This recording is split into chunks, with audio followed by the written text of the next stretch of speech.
Your favorite toy truck nerds are back. Welcome to That Scale RC Show.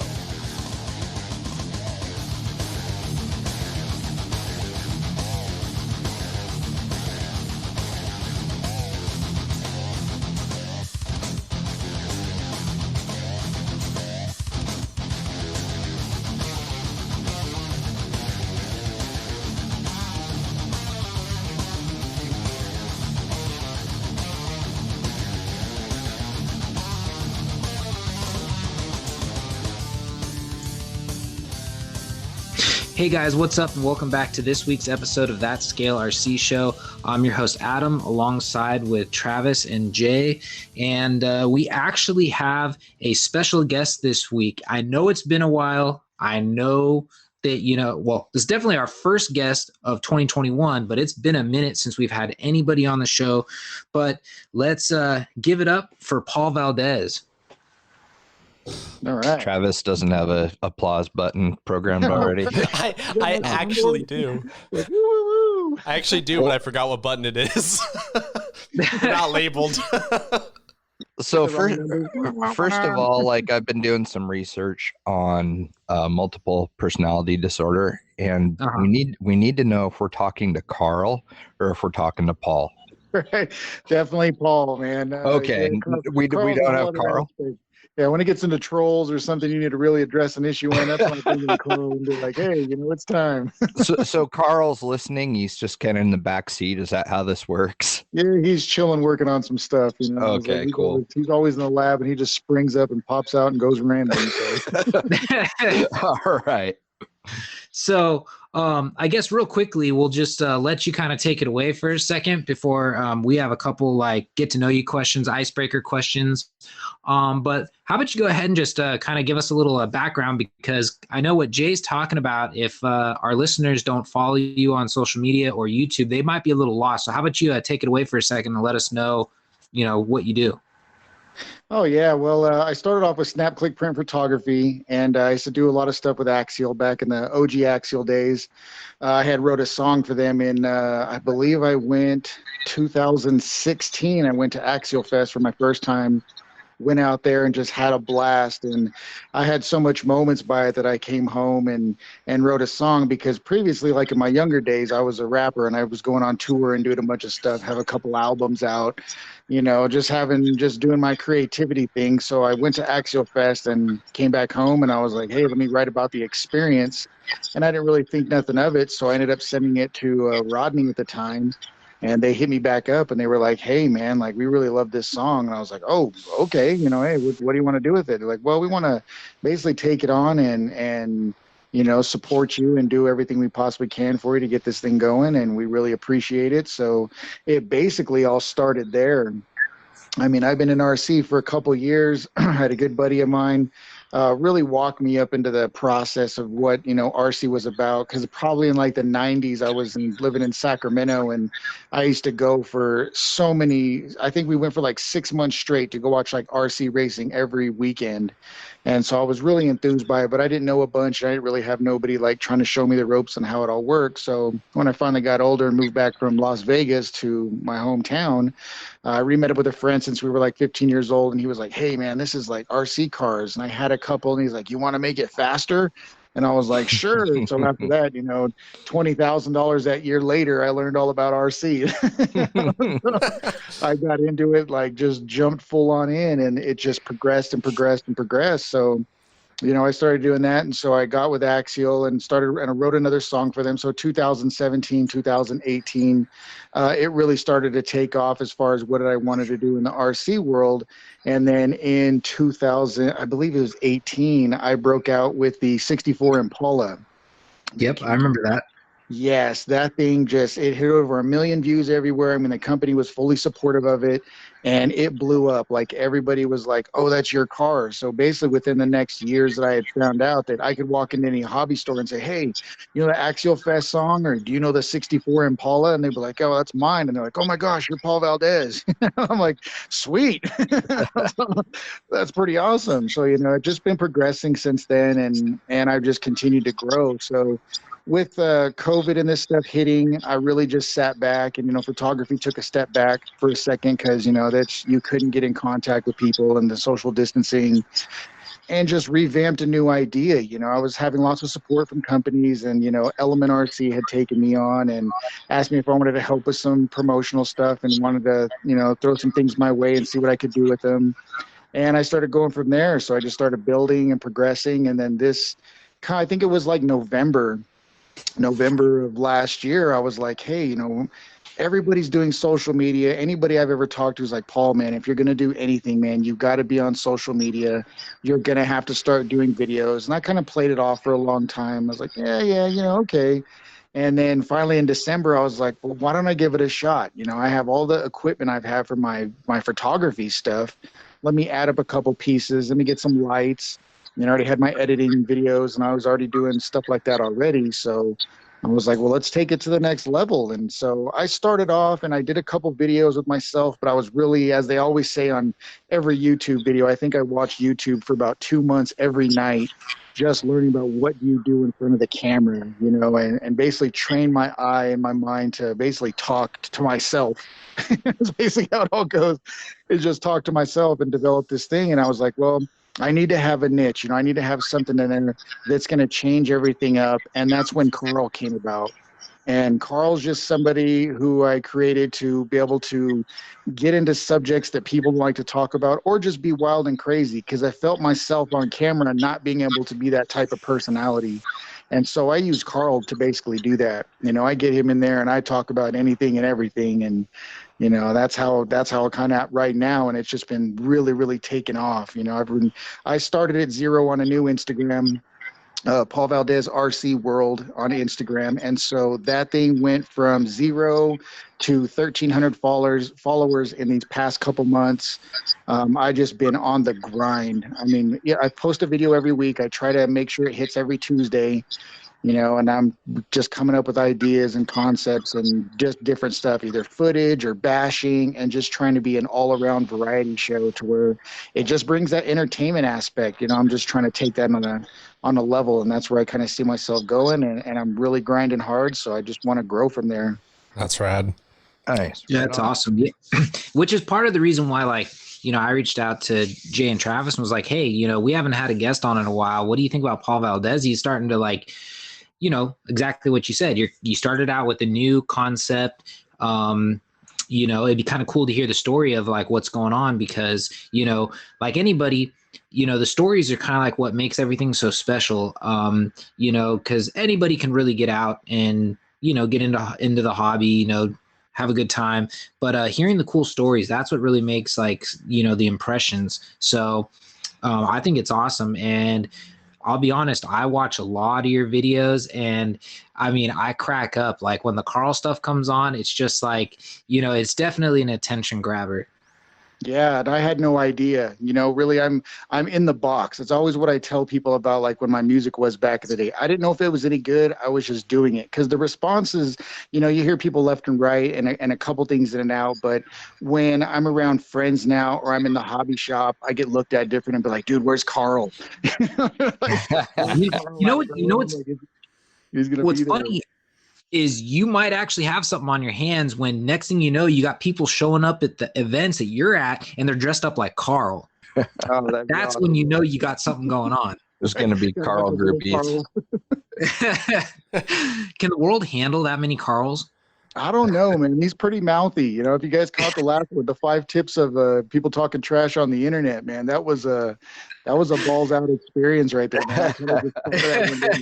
I talked to my friend in Vegas. I'm like, dude, I think I'm going to go off, man. I was like, I think I'm just going to go have some fun with it and really just push the envelope of what I can say and do, and just make jokes, and the jokes were just so on point that I was like, I got to record this today. I had to get in there and be like, here, man, it's fresh. I actually wrote scripts for both of them so I could have reactions of myself and Carl and make sense. A lot of the stuff that I do is completely scripted, but to perform it is the different versions of actually making it come together. Because when you get into the logistics of it, I mean, I'm shooting in 2 scenes. I shoot one in the daytime, the other part at night. and be like, okay, what the hell did I say? Look at the review. Yeah. What did Carl do? Mm-hmm. No, I definitely got to, tip my hat to you. That is definitely got to be hard because, I do notice that you're usually in like, I'll call it your RC room when it's you, but then like Carl's got his own little like workbench area. So, the first time you see it, you're kind of going, all right, cool. He breaks it up. He's got 2 different areas, but I had no clue that you recorded at 2 different times. I thought like maybe you were like recording all that and then like you kind of watched it over, then went straight to doing the next part so you wouldn't like forget. Yeah, see, my studio that everybody sees me in, it has to be done at night because it's like upstairs in my house and stuff. So I can't really black everything out, and the lighting doesn't look right. So I have to wait till nighttime. I tell the family and everything. I say, hey guys, I'm gonna be recording, so I'll be here. I'll see what I can do, and then I spend the day kind of reviewing the footage, of course, and then I just kind of like, okay, Carl said this, because most of the time it's like a freestyle. When Carl goes, he just goes. And when I'm doing his character, I'm just kind of going off and freestyling a lot of that stuff. And I have to go back, okay, I wanted to say a couple things, but what the hell else did he say? Like, he's like, just going. And so I have to look at it all and be like, okay, because I'll miss parts and be like, oh, okay, I should say something to that, or I should do something to that. Yeah. No, but I mean, you're doing a good job, dude. So, I mean, hats off to you. I appreciate it a lot, man. I mean, it's all about trying to get the word out. It's basically what we try to do, and it's just changing the element, trying to keep RC fun, because some people get very serious in it. And I'm not that kind of person. If anybody's ever hung out with me and we've talked, I'm always like messing around. It's always jokes or something funny or something crazy, and I just wanted to reiterate that in a character and be like, yeah, it's freaking Carl. let's do that. Well, what's funny is, we brought that up on this show and, numerous times that, we're trying to do this as, fun. And like, we're kind of, we've done the firsthand, like what you're talking about, and like Jay approached me and was like, hey, we want to do a podcast, like, let's make it happen. And we kind of like, at first it was one of those things, like we talked about it for a while. And then it was like, yeah, we should do this. And then we kind of both started doing research on like what we needed and what we needed to have in like the equipment and this, that, and the other. And then like the first one, we legitimately like brainstormed a whole, like almost like a newscast. We have like everything, like, okay, when we hit this mark, we're going to go like to this side and we're going to do this section. And, and it was so scripted that we could just tell that it sounded horrible. We were like, this is not going to happen. So we ended up just doing like how we do it now. And it's kind of just like shoot from the hip, no script. We got nothing really in front of us. I mean, we got some notes, like pointers we want to talk about, or obviously like the questions that we ask and stuff. But I mean, and it seems so much more organic and so like anybody could tune in at any time kind of thing. Whereas like before the first one just sounded just off. So, right. Exactly. So, there is a hard, balance to that, like whereas yours still seems like organic. So it's like the fact that you have a script to that and you can keep it organic, that's another good one that's, Well, and then on top of that, like you touched on earlier, trying to get them out like every Tuesday, like it is so hard to be creative on a schedule. Like that is a very difficult thing that like a lot of people, like it's a really big key to success. Like the consistency is like, it has to be there, but a lot of people undervalue like just how much work it is to try and pack all of that in, stuff that is really hard to just even get down on paper sometimes. And then go, okay, I've got to have it out by this time at, this day. And it's gotta work by then. And if it doesn't, then we're going to miss the mark. Yeah, well, in my aspect, it's an artist takeover. Like anybody who's been in an artistic form, it just doesn't happen on Tuesday or Wednesday or Thursday. You wake up in the morning, you think you're going to do something, then bam, it hits you, and you're like, oh, day's done. Like I have to get on this or I'm going to miss it. There is no, I'll remember it later. Yep. Well, the other hard part too is like, I know, especially with us, the way we do this show now, like we also kind of rely on what's going on in the industry and what's going on in the RC world to kind of like give us content to talk about. And there's weeks sometimes almost a month where like there's not a whole lot going on. So we got to start getting creative and like, okay, what can we talk about? What can we, like what is there to talk about? Because there's nothing new coming out. There's no events going on. This is so it can be very challenging.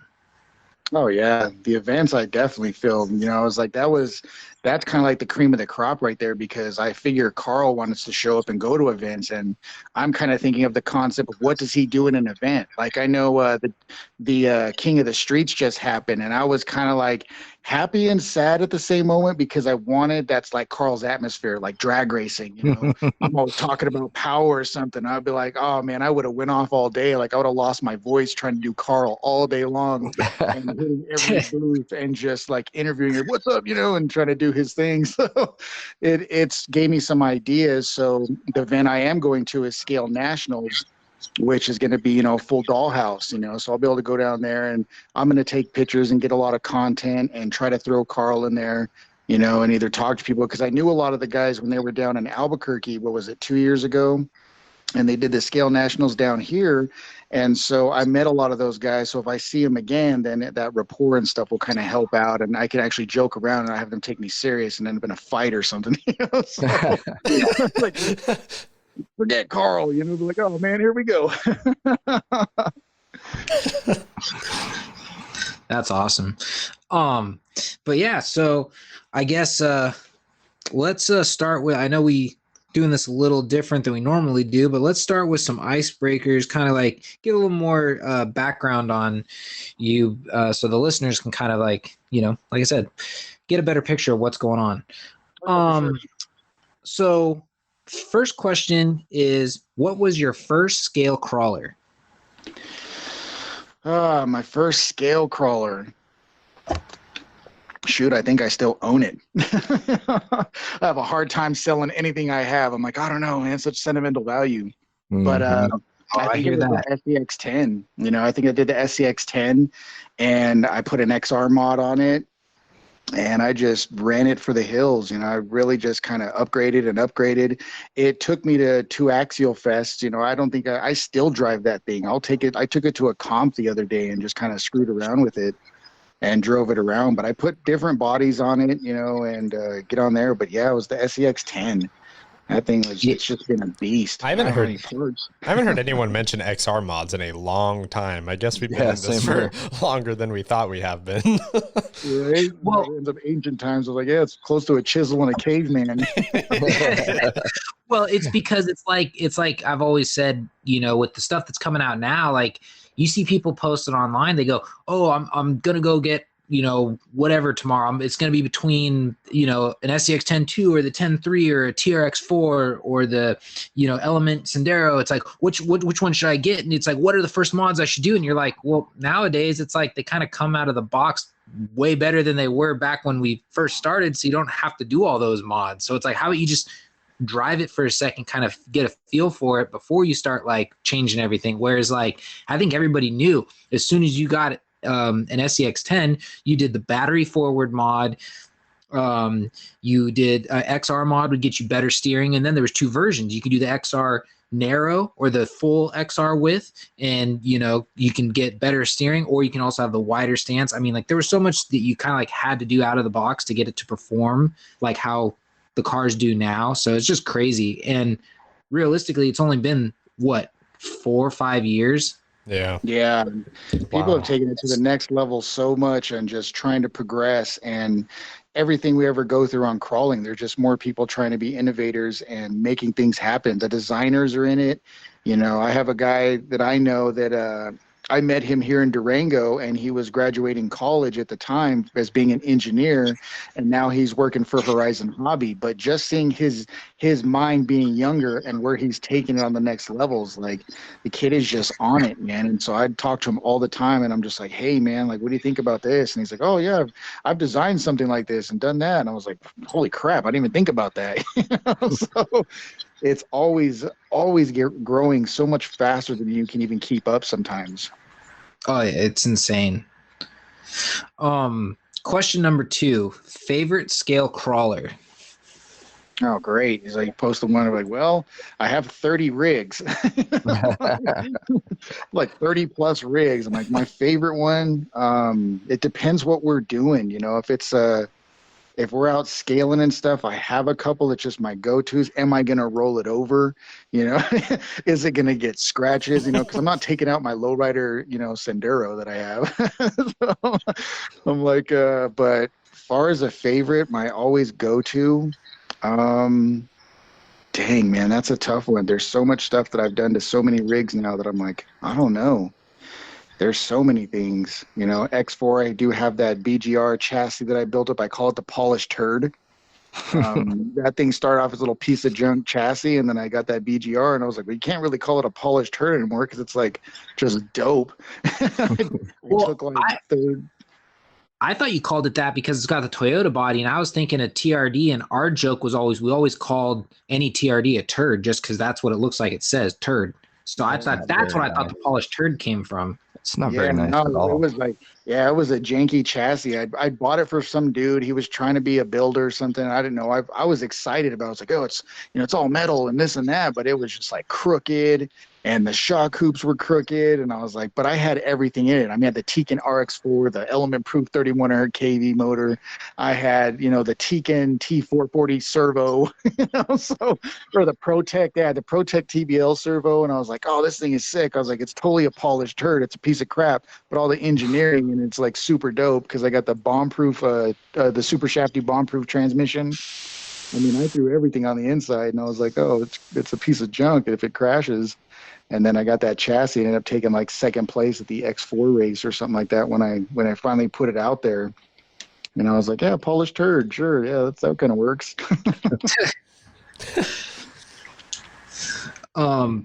Your favorite place to go crawling? Oh man, that's an easy one for me, really. In Farmington, in my hometown, this place is the ultimate in sandstone rock crawling. And John Schultz was around traveling with Element, and he ended up stopping by and seeing me in Durango. And I was like, dude, if you have a chance to stop by, pick a day, let's go out and go crawling. And he's like, oh, okay, and so we went out there, and he's seen so many crawl spots. When you usually go to a crawl area, it's usually one, area, and that's pretty much it. You're kind of tapped out. You have to travel to the next one. Well, this is like almost 20 straight miles of just terrain.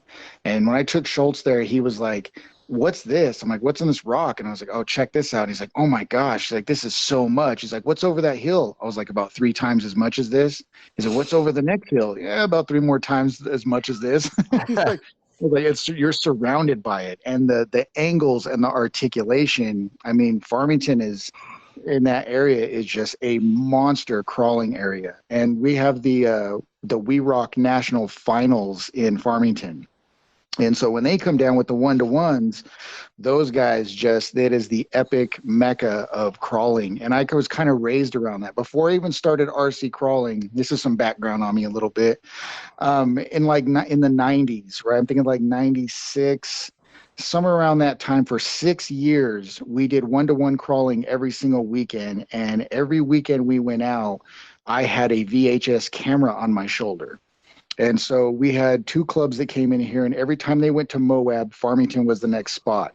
So every single weekend for 6 years, I was filming 1-to-1 Jeeps, whatever they bring in, and just huge groups, anywhere from 75 to 100 people groups that were coming around. And that's where I first started off crawling. It's just my friends, we were all building stuff and going out and just going nuts with these. So I learned a lot of recording angles. I didn't realize I was training my eye. So you see a lot of my footage that I do, and sometimes I get the good shots and get the good angles in there, but it's because I did 1-to-1 that I even know how to even begin to shoot a rig. Because that's the challenge. You can have a vehicle and you kind of see people's videos where they shoot above the car and everything's kind of not like foot level, and that's where I kind of just progressed on that. But learning all around that in Farmington in this place called the Rock Garden. I mean, it's just a glory hole. I mean, if people could come in down and be able to check it out, it's massive. And the fun you have, the rock is so sticky and has so much like grip tape grip that you just pull off these crazy lines. So you see a lot of my videos and those lines that I pull, people are like, how are you doing that? Like in the IFS Trail Runner that I have. You know, I have one of them videos where that thing is just clocked, man. And I was like, yeah, and it pulled it off. I didn't know how it did it either, but it held on and went right on through. So, I mean, but Farmington, it really is. I've traveled around a lot of places. I've seen a lot of rock and terrain. It's relatable to some stuff, but when you're ready to pull off some crazy, crazy stuff day or night, I consider that the Mecca. Awesome. Your favorite scale event? Oh, rest in peace, man. Axial Fest. There is nothing that was greater than that event. I mean, there was so much communication, so much just atmosphere going on that I've never experienced anything like that in my life. I mean, I did U4 Nationals. You know, I hit up the racetracks and stuff like SDRC, and I do a lot of track stuff but man, nothing was greater than Axial Fest. To even tell anybody about it makes them completely jealous about what they completely missed out on. To do crawling for an entire week, day and night, to where you're exhausted, you can barely walk, you know, after a night of crawling, and you got to get up early the next morning and continue to do it again for almost an entire week was just phenomenal. I mean, the people you see, the experience, the friendliness, and just the craziness of everything. That was probably the greatest events I've ever come across. So my question is, would you be planning on coming out to the one at Donner if it happens this year or if it happens in the future? Yeah, yes and no. I mean, with the experience I had kind of seen that was going on with it, you know, of people having issues and stuff with showing up and not having places to camp. I didn't really see a lot of feedback. It's not what we've seen of what happens as far as content exposure. There were some elements missing, you know, as far as the exposure of it all. Like, I didn't really see too much, even being on the outskirts. I don't know nothing about Donner. You know, I actually used to live in Sacramento when I was in junior high, so I'm familiar with the area very much. My mom and my brother still live up there, and I know, you know, a lot about the area, but I didn't see enough to make me want to, like, okay, that's worth going, and what can I do to get there, where Axial Fest was just balls out, man. I mean, that thing was, you've seen so much content of what you missed out on. If you missed out, you missed out. So if they revamped it, I know they were working on stuff on Cisco, but I kind of heard little droplets on the internet. That would be awesome. I just feel I'll be honest, I highly doubt it'll ever go back to Cisco, only for the main reason the owners sold Cisco, and it's already been a cluster since the new owners have purchased it. if I'm not mistaken, the new owners bought it because the new owners supposedly were at Axial Fest 2018, which was the final one at Cisco. And they were there for that because I believe like the old owners were telling them, you got to check out this event because this event is here like every year. You're guaranteed to sell out. You got to check this out. And I guess they were like blown away.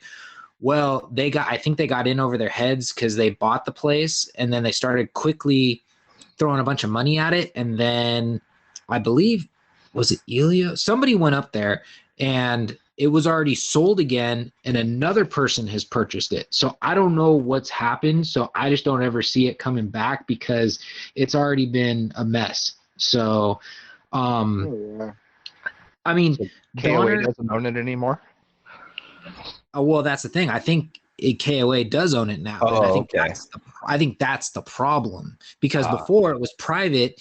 KOA doesn't. I mean, at least the ones that I've seen, they all say they don't hold any public events like that. It's all just strictly for KOA camping. It's not rented out for like how Axial did it. So I just don't see it coming back. And like from talking with Randall Davis, he's kind of said, Donner's going to be the new home. So I mean, obviously, like anything, the first year out, there's hiccups. I mean, I was there. It was a little confusing because nobody really knew what to do, because it wasn't like Cisco where you had the pavilion. Everyone knew you go there, check in, so on and so forth. So there was definitely the learning curve. The camping thing, that I think was I call it the telephone game. I know a couple people, like I think Sean Heaton was one of them. He showed up thinking that he had a spot, but then they said that no, they were all full, but they didn't want to turn anybody away to have bad kind of publicity. So they stuck him somewhere. He was totally happy. He put out some post saying that, oh my God, thank you, Axial, for sticking me here. I drove all the way up. I had my family with the camper and everything, and they found a spot for me. This is awesome. Da, da, da, da, da. So I still think they have some of those quirks to iron out. But other than that, I mean, it was pretty cool. And being that it is a ski resort and the terrain's pretty steep to get to the different areas, they actually had a shuttle going to bring you up to the different areas. So I thought that was pretty cool. So if you didn't want to hike the whole thing to get up to the top, you could get a ride most of the way up. So, I mean, it's, like anything, they still got to work it out. But I mean, I'm just hoping that they actually are able to do something in California this year. So, yeah. Oh, exactly. I mean, that's all I really seen. I've seen a lot of positive stuff too. I know guys were renting cabins out, Yep. and they were just bunking up. But what we're facing right now with COVID and that stuff just kind of really puts a knocker and all kinds of stuff. I'm very, very just safe about what I try to do. And even going to scale nationals this year, I'm basically taking a cooler. I'm going to be in my room. I'm really not hanging out too much. Get my footage, get the content, say hi to a few people, and kind of do my thing. But I'm not trying to be hanging out too much and doing my thing. I just want to remain safe. I don't want to bring it back to my family. We got people that have crazy health issues in our family. So, to be that missing link of anything, that would suck to try to bring that stuff home. So I just try to keep myself as safe as possible. And that's why I haven't participated in a lot of stuff, and everything's been shut down. So I hear Proline by the Fire is going to be happening. So I'm starting to get back into the groove. I'd like to go see some things and go spend some time and see you guys again. I mean, shoot, if that's the biggest depression, it's you don't get to hang out with your crawler buddies. And we usually go and we network and, I'll travel. it doesn't bother me none. And I just need to see justification for it and just the safety of it all. Once that's embedded and if we're at a good year in 22, man, no problem. I see myself going to places and experimenting just to go see. I have friends everywhere. For me to go to Donner is not even an issue, because I could stay, be in Sacramento for a little bit, go to Donner, and then end up coming home. So, I mean, yeah, everything is up for, I just want to see how people treat the situations. That's all I'm really looking for right now, is the safety of everything. So quick sidebar, before we finish off some of these questions. Yeah, I really have only been to one, I guess you could say it's an official event, since everything's happened. And that was Crawling Out of COVID, which was kind of like a spin on, Crawl for a Cure usually happens every year. Mark Betancourt from BPC Chassis always puts it on every year. And they finally found their home at Bear River Lake Resort in Pioneer, California. And they, put on an event every year. Well, they wanted to do the Crawl for a Cure, but because of everything going on, they were kind of we don't really know what's going to happen. We don't know what's going on. We don't know if we're going to be able to actually do it. We don't really want to get shut down. So they changed the name to Crawling Out of COVID, because at the time when they were kind of getting everything ready, they were kind of anticipating that everything, all the restrictions, everything would have been kind of done, which, a year later, we're still in the middle of it. But yeah, in October, he had that event, and he flat out said it. He goes, we ask you guys to respect wearing, some sort of face covering, try, your best to do social distancing, all that. And they brought on more porta potties for the, on site, and they had a bunch of hand sanitizer stations and stuff. And I mean, it was actually pretty cool, the way it happened. And the majority of the people were pretty, respectful. I think it comes down to just the whole respect thing. if there were people there that obviously came as a group or as a family or whatever, and maybe they don't, obviously wear face coverings at home, they're going to like be in their own little group and they're not wearing anything, but they're not really running around anybody else. So it's like they're doing their own thing. They're, away from everybody. That's cool. Just let them do their thing. We didn't see any of the hostile yelling at each other and, oh, this is ridiculous and you didn't do this and why is this so it was nice to see that people could still be human about it, Oh, yeah. So it was yeah. So it was cool. So, but that was really the only one that I've been to. Everything else has always been like meet up with a buddy here or there, go out by yourself. I mean, but you can only go out by yourself so many times before you kind of go, okay, this is getting kind of old. Yeah, that's how I kind of am right now. I'm like, well, I guess I'll wait for spring so things can start growing and I can use creeks and stuff. But, that's kind of where I'm at for like footage and stuff. I'm like, well, I'll kind of go out. People's like, why don't you hit me up? I was like, man, I'm sorry. It's nothing personal.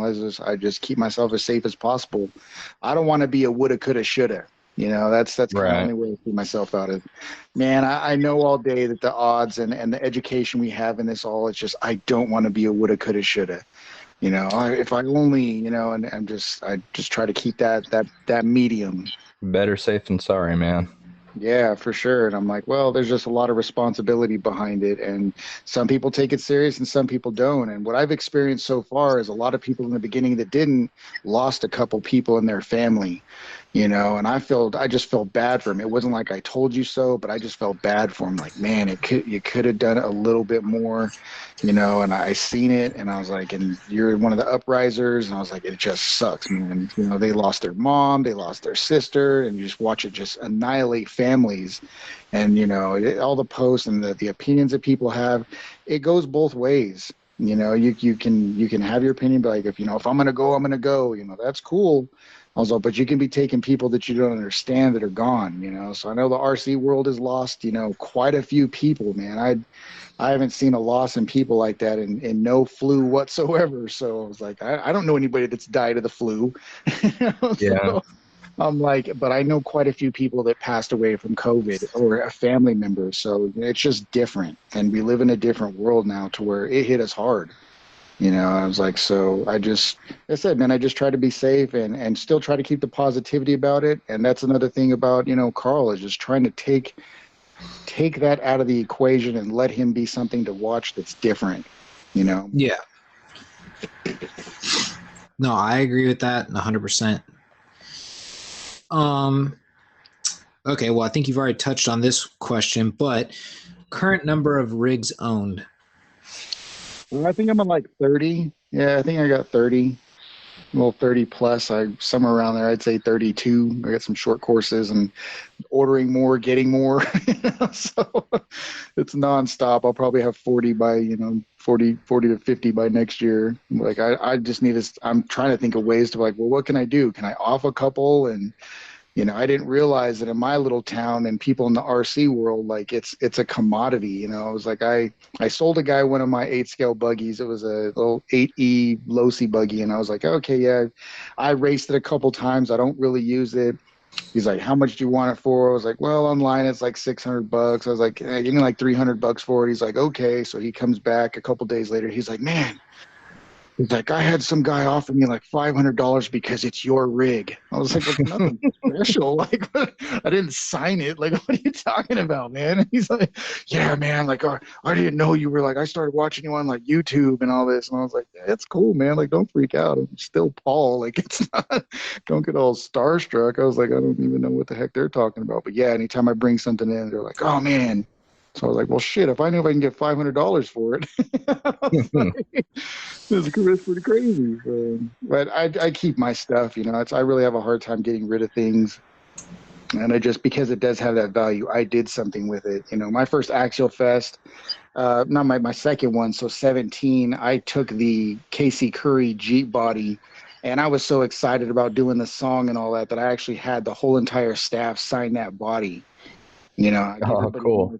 Hey man, sign this, dude. So they looked at me like I was crazy. Like, what for? I was like, it's just a moment for me, man. I was like, you know, I just want this moment, and I really enjoyed everything that transpired this year with all your guys' support, and I still have it. And to see the names that were a part of that is just mind blowing. You know, like they were all there, and it's what they put together, and just those memories, man. I was like, nobody would have expected it to go the way things went, and you know, parting ways with certain things, but man, just the memories of that body right there, probably never get rid of. You know, the old people we look at them, what the heck is this? Why are these names signed on it? Wouldn't even know what it's about. But for me, it was something special. So No, that's awesome. Yeah, I'm guilty of the I can't offload anything. I don't know why. with super hoarder, we had to get a shed. You know, it's like, Well, it's like, I don't know. It's like the same thing I always tell Michelle. I go, because she goes, why don't you sell this? You don't drive that car anymore. And I go, do you know how many hours I have in that thing? I said, I can't just sell it. It's like I spent hours working on that. I said, I can't just sell it. I said, and even if I did, I said, you know what's going to happen? As soon as I let it go, I'm going to be kicking myself going, I never should have got rid of it. I never should have got rid of it. I never should have got rid of it. Even though it probably sits, 362 days of the year. But, I just can't do it. oh yeah, totally. That's how my Ken and Barbie Yeti is.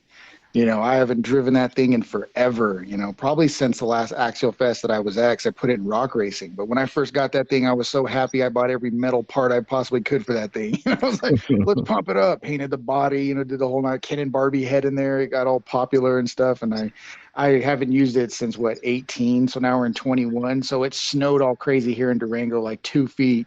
And I'm like, hey, let's make a video. So I throw a battery in it. I'm ripping across the snow, being like, well, if it shorts out, I was like, I have never waterproofed it. So I was like, let's just send this thing everywhere we possibly can. Took a bunch of footage of it and threw it on Instagram. I was like, yeah, Ken and Barbie Yeti. Yeah. Yeah. And I'm in the same boat. I mean, I got cars I literally probably haven't touched in like 3 or 4 years, but I can't get rid of them. Yeah, I would hate to see that car go. I'd be like, man, what would I even try? Like you said, what's the value of it? It's not what anybody would figure. I'm like, yeah, it has all this and that, but I could never sell it for what it was actually worth.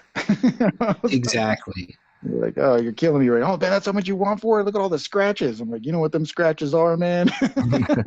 Yeah. Those rocks you'll never see, bro. I hear that. Next question is comp versus trail days. Which do you prefer? Kind of both, man. The comp is stressful. The comp stuff is, I met a first timer and stuff, and that's kind of like my big thing right now is, introducing the hobby.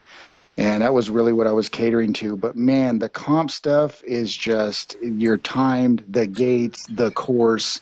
It puts more of that stress factor into where trail riding, man, you can take a break. You can try a couple attempts at it. There's really no stress. If, you've got your group of guys, it's all challenging. And you really have like a laid back feel to it. But yeah, comping, man, I got guys around here that are just diehard for it. And those courses, man, you got to have something serious or you just flip time out or point out or you're not making it. So there was a lot to it. I'm a bit better at it now, but before it was all stress, just being like, okay, here we go, 6 minutes. 40 points. Oh damn, I hit a gate. And so I prefer both, but trailing is always number one. I always just love going out and having fun. The comp stuff is like, all right, let's take a serious day. So let's see what I can do and how I look at lines. It's a real focus point of how fast can I get through it. Make sure you get your line and don't lose too many points. So I got a question since it's kind of geared around this. Will we ever see Carl at a comp?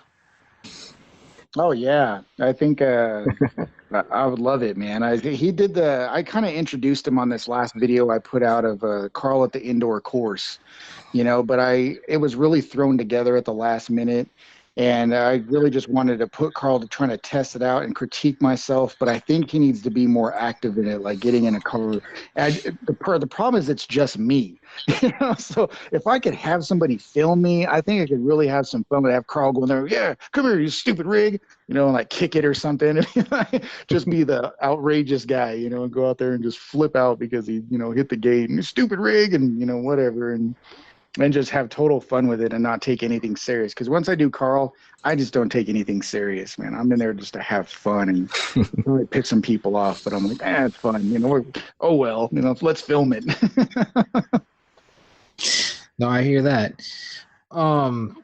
Let's see, where are we at? So if you were to walk into a hobby shop right now, what would be your next scalar purchase? Man, what have I looked at lately? Walk into a hobby shop still quite a bit. We got one. I helped the guy start up and stuff. But right now, I'm just looking to see what people are coming out with. I mean, I seen the G-Made, like the Buffalo and stuff that's coming out. Maybe like a builder's kit or something to try to get into something. I mean, I got some things in the works that I'm doing, but right now I just want to see something scale. Probably try to build something from the ground up. I was like, I've been looking at that, and I think that Chevy Blazer looking kind of thing. It looks kind of bulky, but just to smash it. I heard it has a 2-speed transmission. So I think that would be a lot of fun. You'd send it in some dirt or something and be like, yeah, let's smash it. Yeah, I think that was the one. Jay, wasn't that the one we discovered that one night, the Buffalo? The one that has like the body and the other one? Yeah, it looked like a K5 kind of. Yeah. Mm-hmm. Yeah, that thing's rad. And then last question, your favorite hobby shop? Oh man, that's a tough one too. I don't really know if they're even still open.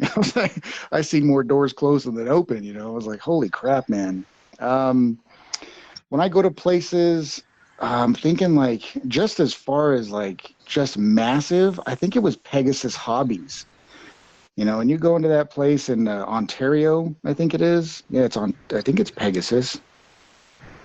I think that's it. Or that's just the company. But it's the one in Ontario. That thing is like the super Walmart of any hobby. You go in there and you're just like, man, grab a shopping cart. Because there's so many things that you can get there. I mean, whether you want to do, diorama or whatever, man, like they have so much stuff. But every time I go in there, it's pretty cool. They're all pretty friendly. SDRC was pretty cool. I think there was a hobby shop by there when I go to San Diego. I go in there, and I went one time and didn't bring a car. And so that guy directed me. He's like, look, man, he's like, we don't really have nothing to sell, but if you go to this hobby shop, they'll probably have anything that you want. So I bought a car, tested it all day, bought the upgrades for it, raced it all day long, made it to the B main on a 2-wheel drive short course truck. And I was like, but the guy's helping me out. And I think I broke an axle. I think I bought an ECX 2-wheel drive short course truck.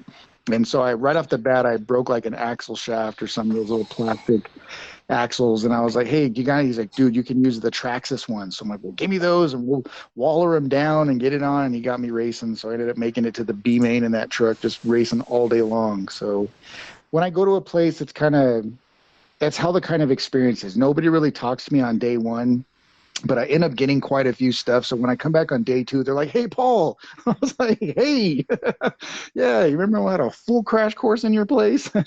So that's how it kind of just goes. But those are a couple picks of mine that I like of the hobby shops. Just when they have all around customer service and they're not ignoring you too much. Because I've been to a couple hobby shops as well where I've been completely ignored all day, and just didn't have fun. I was like, I wanted to learn, and I was still experiencing stuff. And I just, someplace I was completely ignored because there's so many pro drivers there that I was like, well, I'm out of my element.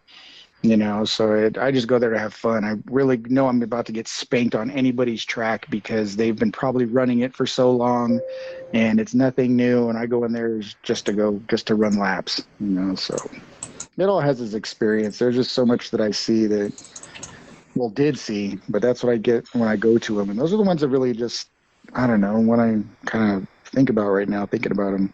Good question. Nice. Yeah, I mean, I think I made the announcement, was it last time we recorded? you guys can correct me if I'm wrong. My actual true local hobby shop closes at the end of this month. So March 31st, they will be closing their doors forever. God, that sucks, man. That's a huge bummer. Yep. So yeah,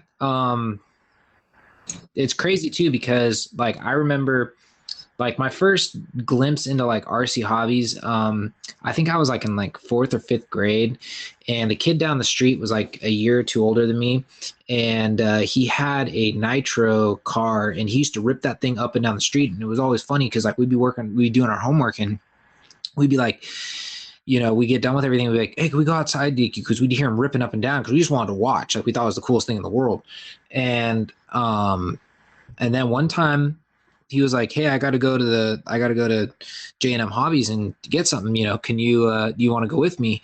And I was like, oh, sure. So we rode our bikes over there, and like, I was like blown away. Like, I was like, I didn't even know what the heck a hobby shop was. And I think that's kind of like when I was hooked. And of course, you know, you want to get into it, and, you know, you got to ask your parents, because at that point, you know, you got no money, you got nothing to your name. You're like, you know, in middle school, and they're like, they see the price and they're like, absolutely not. So it's like you're sitting there waiting forever, and then finally, you know, you get old enough and you start getting into it, and yeah, then it's just downhill from there. Hang in there, kids. You only have to wait till you're 30 or 40. Yeah, exactly. Exactly. But but I lived in Sacramento. I had a hobby shop right around the corner, and luckily my mom said no, because the first freaking RC I ever wanted was like an Apache helicopter. It was like $500. And I was like, I want the Apache. And they're like, you don't know anything about flying. I think I could fly it. I was like, I would have killed my dog, my cat. I was like, I would have chopped everything up, man. Yeah. Thanks for saying no. Well, what's funny was, like with me, so he brought out his cars. Obviously, it was a nitro car, like I said. And then, of course, I tell my dad, and ironically, I had no clue. My dad had like an old school, like OG, which I should actually go see if he still has it. He has a Tamiya Frog, and he pulls that thing out. And of course, I mean, you're looking at this thing, and even when we like showed the kid down the street, he's like looking at the batteries, and he's like, this thing's like ancient. Like, what the heck is this? And he's like, he's like, I don't even know if you can get that thing running. And we got it running, but I mean, it's totally like I said, old school. It's like 80s, you know, style, you know, the batteries are just like I said, ancient. But anyways, and it was just funny because it's like, that was what we were stuck playing with. And then, you know, later on, you know, we started dabbling in. I never really got into anything else other than crawling. And that was mainly because that's my 1-to-1 background. So, but yeah, so, but it's just crazy to think that like way back, I mean, that had to be 18 years ago. Oh, wow. Ish. 20 years ago, thinking about it now. And like to see them close their doors is just like, it's just crazy. So, oh yeah, well, that's how I met the guy with the hobby shop here. He's a big drone guy. So, you know, I only think it's going to be a year. It's been a year. Once it hits spring, I will be flying drones for about a year now. And so during the winter, he was like, yeah, let's build this drone. So, you know, I spent the money, and I got me a 5-inch drone. I built this thing and realized, where the hell am I going to fly this? I don't know how to fly. Like, what am I even doing right now? You know, all FPV and everything. So what I did was I got me what they call a tiny whoop. And it's like had ducks around it, and you can crash it. So I flew this little thing that fits in the palm of your hand for an entire winter all around my house, you know, and crashed it into everything you could possibly imagine. I mean, the roof, the ceiling, the walls, just trying to learn how to fly this thing. But finally, when spring came around, I was like, dang, man, I got into a bigger one. Finally got to fly my 5-inch. And man, just a totally different experience. So I live next to Silverton, Colorado. That's only like 45 miles away, but the elevations there are about 13,000 foot mountains around me. So I go with this guy with his shop, and he's like, yeah, let's go to Silverton. I was like, okay, yeah, let's go check that out. And so I have 10,000 foot drops now that I'm doing in my video, and we built a long range drone that can go like 6 miles on an FPV scale. So I was like, and it's just crazy experience with that now. That's wild. And some of them videos and they haven't even been watched. Like those videos only have like 60 views or 30 views, but anything that's all drone wise, it's just, and I did it during the fall color change. And so the colors we did, we just took it up there, and I'm thinking, oh God, I'm gonna lose this drone, man. If it like falls out of the sky, I can't hike up there. It's 13,000 feet above the, the 10 we're already at. I was like, dang it. I was like, okay, so let's check that out. And so it was just, I didn't crash. I got it all back in and got some super sick footage. But dude, look at that guy with his hobby shop. I try to help him out. People think I own that hobby shop. I was like, no, man, I just help them. I was like, anybody who gets in the business and wants to grow. I was a retail manager for 10 years in Las Vegas. So when it comes to retail, I look at the hobby shops. I say, okay, this is my background. This is what you want to look out for. This is what you want to bring in. And this is how you grow, type stuff. So I'm very a part of it. He calls me up all the time and we talk, quite a bit. And he's always has questions and always trying to expand and do things. But times are tough. Times are tough for any hobby shop to try to come out or start during a pandemic. I was like, man, it just went in and boom, COVID hit, and then he was just trying to survive the whole time. So, see, and that. Go ahead. No, it's okay. Go ahead.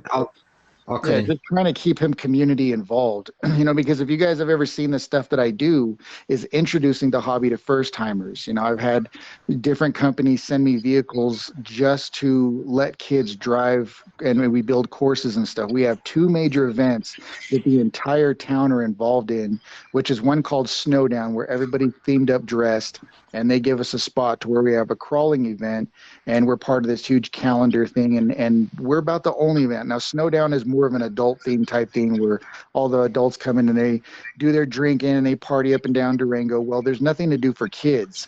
And so being that we have this going on, we get kids, first timers and parents getting watching their kids be so much more excited than a cell phone that they just jump right into it. They're like, how do we get involved with this? And then we do the county fair, which the fairground people, our first year, they didn't know what rock crawling was. They were like, oh, so what is this? And we're like, well, yeah, it's RC crawling. They thought we're bringing 1-to-1 trucks and letting kids drive them. So they put us outside. They put us in the worst spot at the worst time, like on a Thursday or something. And they're like, they didn't know, but they seen the event going on and they're like, oh my God, we're so sorry. Like this is not what we thought it was. We totally made a mistake. Next year, you're getting prime location, prime time. You're getting advertising from us. We're going to help you do this event. We're so sorry we did this to you. And then boom, COVID hits. So now we've lost 2 of our events this year that bring in the attraction to show people what RC crawling is. And they're mind blown on what these vehicles can do. And then the kids, they feel the accomplishment. If anybody, you guys, if you've done these events like J&M, you guys do your stuff, you see the excitement in their face. And when they have that accomplishment, they don't realize that they're learning. And once they get into RC, it's also educational. Also because they don't realize they're learning engineering. So that's kind of where we go out with the development of this, and it can expand to be something, really, really nice, but I just tried to start off somewhere. So I started a nonprofit organization. I called it the Remote Control League. You guys have probably seen like the logo or probably post something on there. And that's what it's catering to. It was catering to first timers and putting on events for them all to try to get it all growing. And it takes off every time we do it. We run about and at the We Rock National event, we're able to put what we call a youth booth. When they're doing their 1-to-1 crawling, we're able to set our booth up, and I let kids run for free all day. We run anywhere from 500 to 700 kids that weekend because guess what? Number one, it's hot. It's in the peak of the summer, like in September. And so the parents have their kids that they bring and their kids are bored. They don't care. They don't care to watch the trucks. It starts off cool, but they are bored. And then they see this rock crawling booth with these RC cars and they're like, oh, bad thing is we have to have a good amount of volunteers or we get worked because you get like the same kids that'll come in and want to go again and again and again. So we just kind of developed like a ticket thing. Hey guys, come in. You have 5 tickets for this day. You can use those anytime of the day. They don't wear out anytime you want. And if you come back tomorrow, you'll be able to do another 5 tickets anytime you want. That way it keeps it down, keeps the wear and tear on the vehicles. But we've done it 3 years straight. And Rich Klein, that's part of it and everything, he totally just allows us to come in and do our thing, announces it all over the booth all day, and it gets exposure because whatever rig they're driving and those kids are, experiencing on, they want to go home and they want to buy it, because they had a super accomplishment. The courses are pretty tough, and we let them have fun, but we walk them through everything. And when they're done, they're just excited that they accomplished it, and those type of things you just can't, you really don't plan out, but you're just great that you could provide that. And companies are just like, that's the niche. That's how to get them. That's how you get a kid to experience it. But the problem is, who's going to give up their $500 rig so their kid can go play on it? Right. Yeah. Sure, go ahead, man. Tear my stuff up. When you break it, I'll fix it, and then I'll be back next year. But the good thing is when they're educated well and you walk them through a lot of that stuff, because it's a lot of work. It's nothing that everybody's like, oh yeah, we could do that. But it's a lot of work to just function it all and get them through. But when they're done, man, it's worth $1 million because they've never experienced anything like that. And when they're done, their adrenaline's just kicking. So I drove a Bomber, or I drove the Senduro, or I drove a Trail Walker, and they're going to the store like, I want the blue truck. That's the one I drove. So, to have any company a part of it is just what we try to do. And it was all basically accidental that really took off. That's awesome. Yeah. And like you said, that's always the hard part, there's a lot of people that they take their kids out to these, and then the kids' rigs like held together with like zip ties and duct tape because like the parents don't want to spend any money on it because they're like, every time he takes it out, he breaks it. It's like, and sometimes I do feel, for the parents, because it's like they go, oh God, like, something comes out and they're just like, now I got to do this. And, it can be expensive. I mean, it's a fun hobby, but at the same time, it's an expensive hobby. Yeah. And the one thing I always feel bad for too, because it's happened to me, is I always like hate when, for instance, like our neighbors, know that I'm big time into RC, and they were like, yeah, we want to get our kids, some RC cars, and I'm like thinking, oh, great. Tell me what I'll point you in the right direction. No problem. And he's like, yeah, but we're kind of looking around like the $100 budget. And I'm going, you might need to bump those numbers up because you ain't going to find anything that's going to hold up for that amount. Yeah, I was like, it's going to be Walmart, and you'll be back in the day because they'll break it. I always try to prep the parents like that, because when they do drive, that's their first question. Well, how much is this? And to just flat out tell them a price, you done killed yourself. So to give them a price like that, I explain it a little bit different. I tell them it's like a Kirby.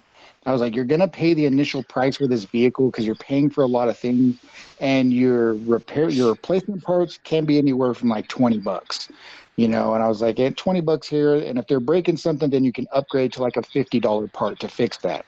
I was like, but it's always going to progress and grow. I was like, it depends, but you got to treat it like a real vehicle. I was like, if they go out there and they hammer on this truck, it's going to break. There's nothing that's going to be sustainable to that, because that's not how it's meant to be driven. And so they're just kind of like, okay. But yeah, that's my whole thing. It's like a Kirby.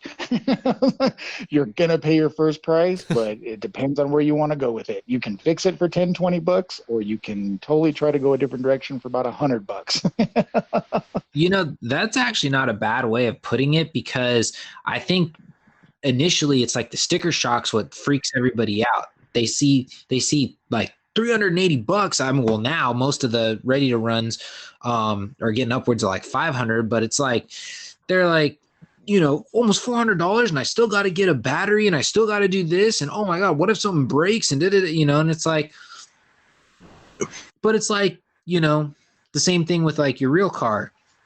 You could spend, upwards of like $60,000 on a brand new pickup truck, but parts can still break on that. Oh, for sure. Tell me any day. I was like, of course, you buy a Jeep and you take it out to the hills. What's the first thing you're going to buy is probably wheels and tires. I was like, and that's like $5,000, on the low end. It's like your rig will easily take on $60,000. I'm like, this rig right here, I mean, come on, you did the maximum amount and you do it over a year span, you could spend $1,000 on it. I was like, but that's in a year, well, and that's going all out. Yeah. My whole take, and the reason why I got the bug at early stage of the game, was because like, you can almost like live like vicariously through those rigs, or you can like do things like, for instance, like anybody would love to own, let's just say like they want to, you know, some like a Toyota pickup truck that's all decked out for wheeling, but you know, in real life they don't really have the funds for it, won't ever really take it out, don't want to do the upkeep. So you can like get that and still get your fix, and you know, it costs way less than going out and buying the real thing. And then the next week you could be like, yeah, I kind of want a Jeep now. And you can just go out and get the little, you know, you can get the scaled Jeep, scale it all out, you know, and live like kind of like vicariously through that. Because I mean, if you break it down, who else is going to have, like in your case, who's going to have 30 plus rigs? You know, you're not going to have 30 plus rigs in real life. I mean, it's just not going to happen. So now, it's just way different. Yeah. So with the breakage that we had, I mean, what I say, 3 years that we did We Rock, Snowdown, and the fair, we only had one vehicle break. And that many events that I had done, the trucks held up. I have not had to buy a replacement part. And I think the only thing I broke was like, I don't even remember, but it was something so simple. I think it came in a parts bag because it was a part on the bomber. And I think it was just like the turning ear or something crazy. But yeah, we don't have any breakage because we maintained them kids from trying to go off and drive them. Because at the We Rock events, guaranteed, when our first year was, them kids were trying to drive them trucks off into the rocks and be like, hey, where you going, man? That's not the course. Oh yeah, we're just gonna go over and play. Bring it back over here, man. Bring it back over. I know you want to go trail with it, but we're just trying to do a course so the next person can do it, you know. And me and my friend at the time, he had a bunch of rigs too, so we were just using our rigs. He's like, yeah, I'll bring all these. The kids can drive these. And I'm like, yeah, these can drive these ones. And if they break them, we can fix them. It'll be cool. But slowly the company started to come through and, you know, donate to them and just continuously use them. But yeah, it just depends on how you run your stuff, you know, to minimize that. And then the kids learn, and you show them, even if they're a first timer. I have these kids completing courses, and the veterans are the ones, you know, falling off and going too crazy with it. And the kid's like, well, I did that, you know, and it just really puts that buzz into them, man. And they're like, oh, I can't believe I crawled that. And they see the other people crashing and they're like, oh, I didn't do that. I'm like, yeah, and you did it with a stock rig. And mom's coming up or dad's coming up and be like, how much are these? I'm like, be prepared. Let's just put the little safety belt on because it's going to initially cost you. It's like, but it's engineering, you know. And here in Durango, they're a benefit, you know, factor type thing. You got people that hike all day long. You know, there's nothing but terrain and trails out here for people to go hiking. So they're very outdoorsy. And so I tell them, yeah, if you get this type of battery with this type of vehicle, you could go on total hiking and you could go on that trail and back with this rig and have a total fun. They're like, well, he hates hiking, but if he has the truck, then he'll be able to keep up and have fun at the same time where we can do our thing. I was like, 100%. Boom, sold, you know. So it's just, it depends who you're talking to, you know, because in different areas they can't afford it, you know, and that's what the downfall of it is sometimes you're like, do you have something for $100? I'm like, no. I was like, something old and broken and something you'd have to fix to spend another $100 to probably even get running. I was like, and that's just the fact, you know. I was like, it can't be for everybody. We wish it could, and it just kind of, it's in that differentiation. Yeah, no, I hear you on that one, and we see that a lot even out here. Like, you know, it brings families together. So if you can get the younger generation into it, then, you know, now they're spending time away from the games, away from their phones, doing something together instead of always being sucked to a, you know, device. Oh, for sure. You tell them it takes them away from their phone. That's what I tell. That was my other thing too, is like, I look at hey, they're not on their phone. And she looks at me like, oh my gosh, you're right. Like, he doesn't even think about his phone. He never puts that thing down. I was like, he will now. So it's a huge point. You know, we wanted to put on courses, you know, like how to fix things is what we were looking at for the next batch, was to try to get the rec center and stuff involved to let us basically put on classes. Kids could pay for their initial vehicle. They could come in and learn about things and get the whole education scenarios, like how to build shocks, how to fix a broken something, you know, and do those through. But it was just time. And that's where we kind of incorporated the club for, is try to do those things. But thank you, COVID. It was getting ready to launch out, and we just had to put a weight on everything. So there's a lot of direction I head into. I guess I'm very busy and not very busy, but I'm always doing something. I have such a passion for it that I didn't even know what it was. But as soon as it grabbed me, I just want people to experience it. That's right. Yeah, no, that's awesome. Travis, did you want to start on the listener questions? Yeah, we can do that. We only have a couple, so we can just get into those. Yeah, we can start off with Scooter Scott. He says, does wrapping a body help with thin Lexan bodies, or would you recommend doing something like Flex Seal as a backer to help with thin Lexan? It can help, but not as much as the stuff we used to use. It was really thick, but it doesn't work good on scale bodies because all the contours and little edges and stuff. So it's not going to add a whole lot of strength, maybe some, but I would still, if you're worried about ruining a body, then I would reinforce it with some shoe glue and some drywall tape or something. I've never tried Flex Seal. A long time ago, I tried Plastidip on one, and it didn't adhere good enough to do anything, and it was too elasticy anyways. If you would have cracked it, it just would have stretched. It didn't actually hold anything together and bite hard enough to. So Flex Seal seems like a extreme option. Like that might. Oh, yeah. Holy cow. I mean, if you want to turn the body into a boat or something like that, cut a hole in it and see if it can hold water with a screen and some Flex Seal. Yeah. If your crawler is amphibious. And now there's Flex Tape from the makers of Flex Seal. Yeah. Flex Tape might be the hot setup. Actually, yeah, try that. Yeah. Yeah, I would think it was a weight thing for me. I was like, what I learned a lot in crawling is it's all about weight differentiation. So if you go putting something so heavy, you get so much top weight on there. A wrap does help it being so thin. It will add that little bit of reinforcement, but not put that weight on there, but you still gain that weight. It's really the whole thing of that. It can, but you're looking at a weight issue. And then if you put scale accessories on, like a tent, those tent things, or jerry cans or roto packs, and it's just all part of it. Yeah, that stuff adds up quick. Oh yeah. Yep. You want to spend it all the time. Hell yeah, you put the Flex Seal on it, man. The next one, Jeremy Kim. Are hard bodies supposed to be this annoyingly tedious to work on? Just seems to me that it's quite annoying, very hard to work on these hard bodies.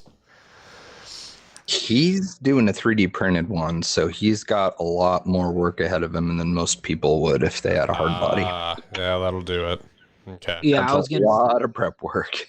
Yeah, I was gonna say the hard bodies. The one thing I like about hard bodies is, for at least me, it's easier to do modifications as far as cutting, making the wheel wells a little bit bigger, or if you're going to pinch it, dovetail it, whatever, because it's a little easier to glue it all back together. Lexan, usually once it's cut, it's cut. There's no putting it back together. There's no trying to fix a mistake. It's done. So being that it's 3D printed, I could definitely see the issues because unless you got some crazy printer, you're always going to see the print lines. So then you got to smooth all that out. I mean, it's a lot of work. There's, I wish I would have thought of recommending this to him before he started on that, but there's a 2-part epoxy that I've used on 3D printed parts, and it's just kind of this self-leveling stuff. And man, it takes so much work out of it. I really should have told him about that in the first place, because I would have cut down on his sanding and filler primer. Oh, I found a new one from a tip from a guy. I started using it on this body, but it's wood filler. That stuff is wow, because number one, weight, right? Everything we talk about is weight and the look. Now, wood filler, you can put it on there and it's kind of like a tacky kind of dryness to it. But as soon as you add a droplet of water, like a little bit on your fingertip, and you rub it with your finger, man, that stuff fills in everything. Then you let it harden for 24 hours. Then you can sand it just so nice and make it so smooth. And then you take a 600 grit, sand that stuff down, and there's hardly any rubbing on it. Like, you just basically go to smooth it out. You can redo it again if you need, and then you would spray your primer filler and then water sand that, and man, you have the cleanest job without the weight or even just the mess of using like a Bondo or fillers like that. But the wood filler, man, is a super, because I did my first 3D print. I did a Chevy Love, and it was a nightmare because I got a printer. I didn't know anything. My engineer friend, was like, yeah, get a printer, man. I was like, man, I don't know nothing about printing. I was like, it's a whole new language for me. So I get a Prusa, and I'm like, okay, yeah, that's really nice. And then, man, it's orientation and everything. So I had some horrible, like the hood was probably just a massive nightmare, but that thing looks like it was just the smoothest print in the world. Nice. And it holds up. I was like, as far as the texture and everything, and man, it was solid. I don't know what's going to do if I ever roll it over, but as far as that filling, yeah, it really works well, and it's water. What else can you use? Water-based type stuff. Rad. Next one is from Chris Trudeau. This is our last one. He says, what's the hardest part about having a hobby shop, which we established isn't actually Paul's? And what's Paul's go-to tire for indoor and for outdoor crawling? Really dig the videos. Indoor crawling, I kind of use the both, man. I'm trying to look for a tire that works wet and dry. I like the Predator compounds. Ot6, the Matt Ottman, man, makes a crazy tire. Like, he is just like full scientist on those tires. And with the KLRs and the terrain that we have around here, those things will work wet and dry. And I just, there's been a lot of kickback and backlash over it of how he works stuff. But as far as tires are concerned, man, they just work really well. But I've really liked the Predator compounds. I tried them last year in the snow and the G8s and stuff, and just super, super soft stuff. They may wear out a little bit faster, but I still have tires that I've had years ago. So for indoor, outdoor, it really depends on like foam. If you're wanting your tires to wrap more or less, or what terrain you're kind of going through to make them taller, it really is like a pick and choose is how I feel. Yeah, fair enough. Okay. Cool. Yeah, that wraps up listener questions. That's what happens when I post 3 hours before recording. So better late than never. We're gonna get them all after. Like, it's still gonna be going. The feed will go till tomorrow, and be like, "Hey guys." Yeah, that's happened. Yeah, we'll shut down recording, and then 3 minutes after we shut it down, I'll have someone jump in. Right. Yep. But before we wrap this one up, because I know we're getting close, was there anything else you guys wanted to add? Is there anything like we're missing that's like coming out this week? Because I know I've been kind of slammed with work. I haven't really been paying attention much before we recorded.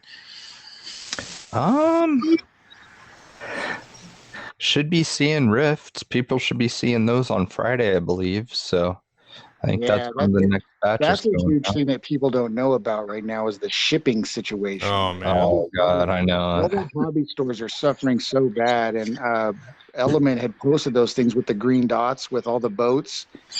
And that's what I'm telling the hobby shops. It's like, guys, look at this picture. Okay, these are 30 dots of one company that is stuck in the ocean. I was like, and there's hundreds and hundreds of these boats just sitting out there with crates upon crates upon crates that can't get into the ports. I was like, everybody's suffering across the board. There's people that are doing different stuff and flying stuff in that has the money for it, but it is a drought. And just having people be patient about it and understanding that that's out of everybody's control. Like, if they wanted to get, they'd want you to get the products. It's not like they're holding out and, saving anything to stock up. It's gone. Yeah.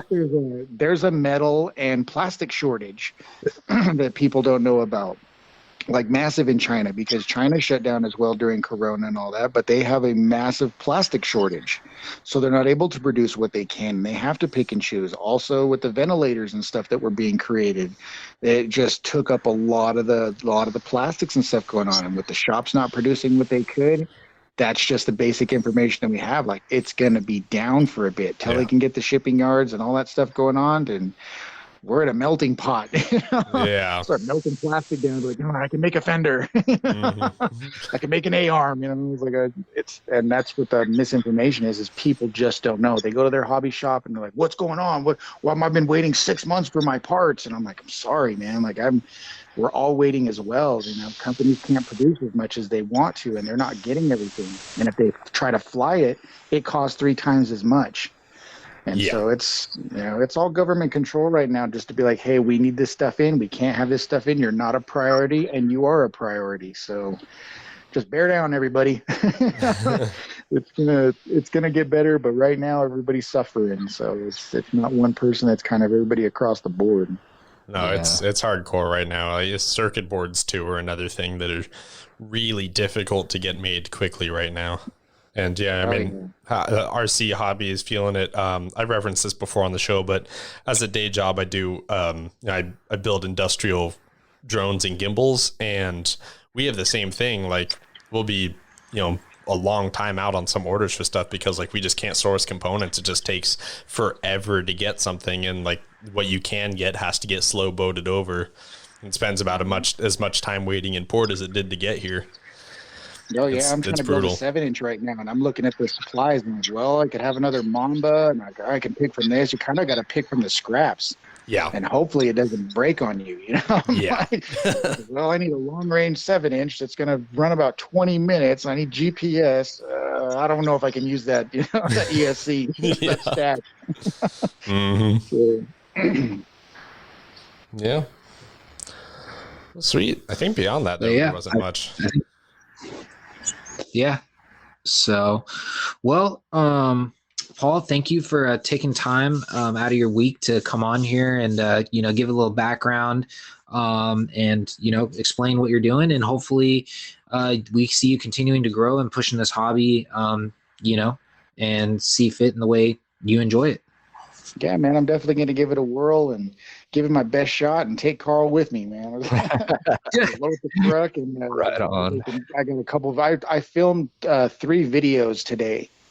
Is what I knocked out trying to get. Oh wow! They're kind of shorter ones, but I had one doing something with the Gatekeeper. I have one with the Enduro 24 that I've been messing with, and then I did what's going to be coming out is Carl's intro song that he's he wants to be in the limelight, so he wants his own intro song. He's always seeing this Paul Valdez RC World. He's like, I'm Carl, So I got a few things lined up wanting to try to do. So I recorded my butt off today, and I was like, well, we'll see. I'll start editing all weekend, and I'll be releasing every Tuesday, and that's when I kind of release my videos, or at least try to schedule that. But yeah, I got stuff in the works, and it's going to be a lot of fun. When it gets warmer and I can paint, that's when I can actually, get some stuff that I've been dying to get out, because I can't finish it without it being at least, 50 to 60 degrees, and it's only 30s and 40s right now. Awesome. Yeah. So once it gets warm, get ready, man. I got stuff that just stacked. My wife is like, that's why I put that MWGK. What is it? My wife's gonna kill me. MWGKM. my wife's gonna kill me.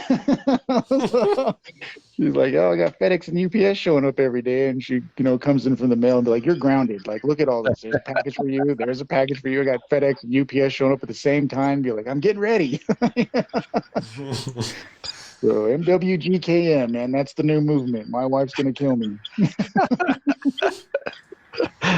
Rad. All right. Well, thanks, guys. We will be back next week and see you then. Sounds good. See you, everybody.